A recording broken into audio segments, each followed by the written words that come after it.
Saya teringat kisah seorang ibu di Mesir. Ini kisah nyata dan terjadi sekitar 20 tahun yang lalu lah di Mesir.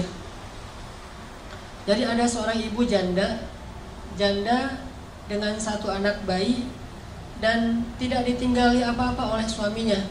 Suaminya meninggal dalam keadaan miskin. Dan ibu ini juga keluarga besarnya orang miskin semuanya. Tidak ada yang mampu. Akhirnya setelah dia menjadi janda, dia kerjanya ganti-ganti. Kadang jadi pembantu di rumah orang, kadang di pasar, segala macam. Pokoknya nggak punya pekerjaan tetap untuk bisa menafkahi bayinya. Baru sekitar sebulan ditinggalkan suaminya, bayinya sakit keras, panas tinggi. Panas luar biasa. Terus panas tinggi, mau dibawa ke rumah sakit, nggak punya biaya, beli obat aja nggak ada duit, makan aja belum hari itu. Hanya dikasih minum air putih, dikompres, kasih minum air putih, dikompres, sambil menangis. Bayinya terus menangis panjang hari, sampai malam hari bayinya berhenti menangis karena sudah lelah. Capek seharian nangis, akhirnya ketiduran. Bayinya tidur. Ketika bayinya tidur, jam 12 malam, ibu ini dalam keadaan bingung. Beliau kemudian berwudu, kemudian sholat 2 rakaat. Setelah selesai sholat 2 rakaat, ibu ini berdoa kepada Allah. Robbi, saya ini adalah perempuan yang tidak punya wali, tidak punya suami, tidak ada yang menafkahi saya. Sedangkan saya punya seorang anak dan dia sekarang sakit. Suami saya baru meninggal. Dia curhat sama Allah. Jadi kalau kita doa sama Allah tuh curhat dulu. Jangan to the point. Ya Allah minta ini, minta itu. Curhat dulu kayak Nabi Zakaria. Kayak gimana doa Nabi Zakaria?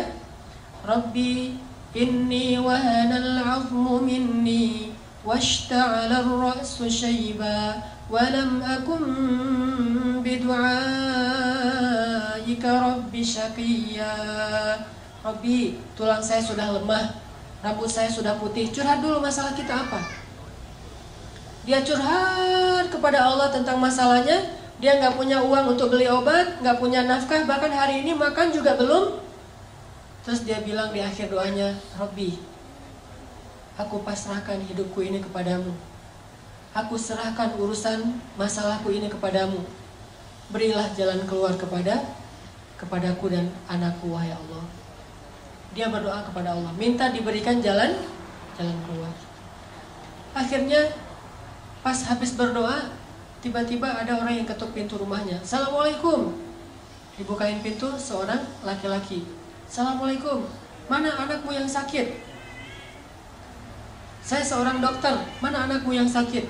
Akhirnya ibu ini heran. Dokter datang ke rumahnya sendiri padahal dia nggak manggil. Ditunjukin. Dokter ini meriksa bayi itu. Diperiksa sama dokternya. Setelah diperiksa, dibuatin resep obat.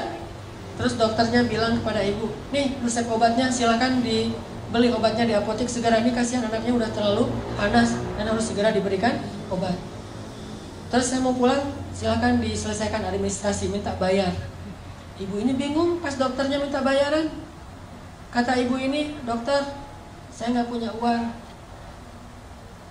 Terus dokternya bilang, terus kalau ibu nggak punya uang, ngapain ibu telepon saya tengah malam jam 1 malam nelfon saya?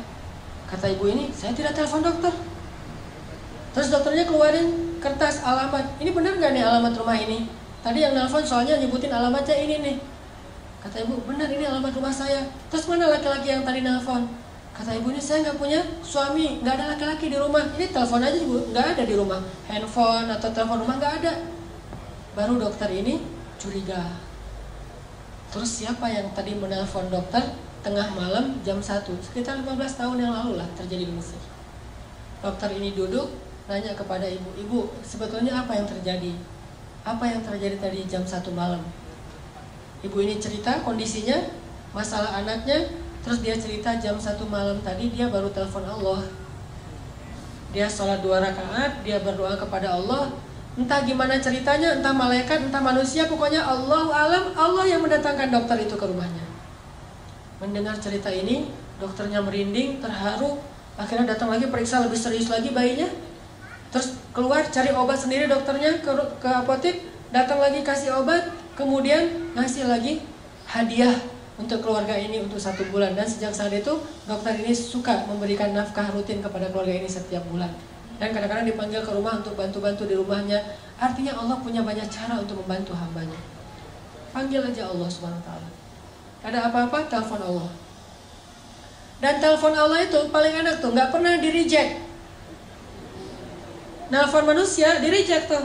Nelfon kan suka ada tulisan saya lagi meeting, lagi nyetir kan ya, atau lagi galau gitu kan, bisa juga custom, bisa tulis sendiri lagi galau. Itu kalau nelfon manusia. Kalau nelfon Allah, nggak pernah Allah nggak reject telepon hambanya.